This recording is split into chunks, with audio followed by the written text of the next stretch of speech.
nose middle of the head of the table. I'm going to have you go face down, face me all the way down on the pillow.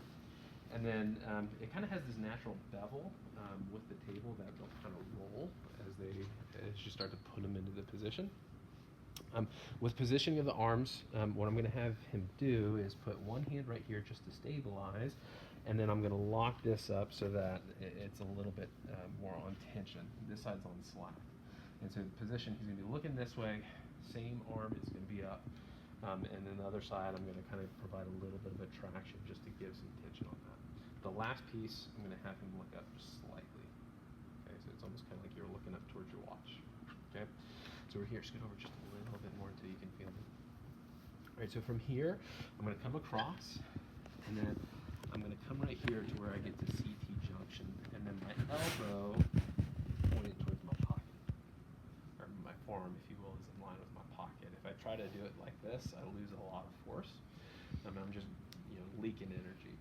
So it's like kind of me doing more of my hands doing the movement, and it's not as powerful, versus if I come all the way over, then I can manipulate more with my shoulder, and I've got better stability here versus if I'm here.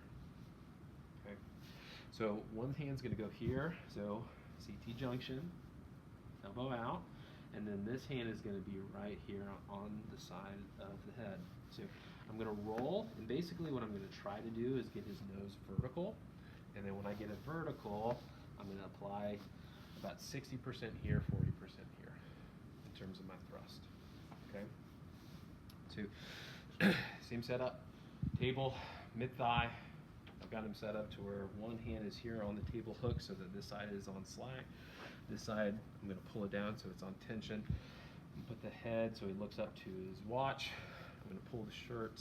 I'm going to bring this hand thumb is going to be right at the CT junction, which basically, if you got spinous process, I'm coming right here on the trap. Elbow out.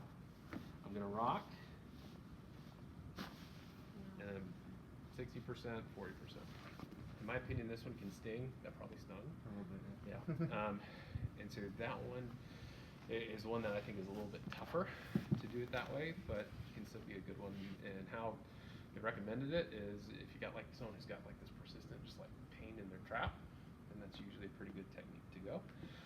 And so that's one of the positions. There's a little bit more of a rotary force. I don't know if like you can feel it there, but just like key points of emphasis there when you bring them over, try to get nose relatively pointed straight down.